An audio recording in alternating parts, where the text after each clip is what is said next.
नमस्कार मंडळी सर्वांना, श्री स्वामी समर्थ।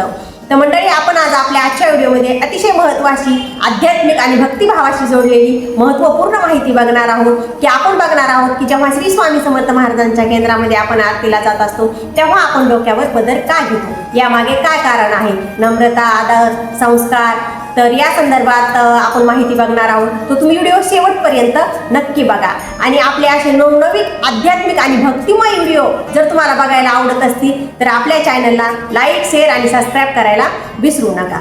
तर मग चला तर मग बघूया आपण की जेव्हा आपण स्वामी समर्थ महाराजांच्या केंद्रामध्ये आरतीला जात असतो तेव्हा आपण डोक्यावर पदर का घेतो।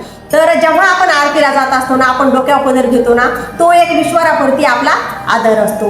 जेव्हा आपण श्री स्वामी समर्थ महाराजांसमोर समजा नतमस्तक होत असतो ना, तेव्हा आपण आदराने समजा आपल्या डोक्यावर पदर असणे ते नम्रता आणि आदराचे एक प्रतीक मानले जाते, म्हणून सुद्धा आपण डोक्यावर पदर घ्यायला पाहिजे। तसेच आपण जेव्हा समजा भगवंताशी आपल्या देवाच्या चरणी आपण नमस्कार करत असतो तेव्हा आपले मन देवाच्या नामात आणि आरतीमध्ये एकाग्र राहण्यासाठी सुद्धा आपण डोक्यावर पदर घ्यायला पाहिजे। जेव्हा आपण डोक्यावर पदर घेतो ना तेव्हा आपलं असं मन एकाग्र होत असतं, म्हणून आरतीला गेल्यावर आपण डोक्यावर पदर घ्यायला पाहिजे। तसेच स्त्रियांनी डोक्यावर पदर घेणे हे सौभाग्याचे आणि संस्कृतीचे प्रतीक मानले जाते, म्हणून सुद्धा डोक्यावर पदर घ्यायला पाहिजे।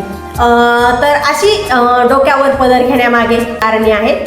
तर आजच्यासाठी एवढंच। तर सर्वांना श्री स्वामी समर्थ।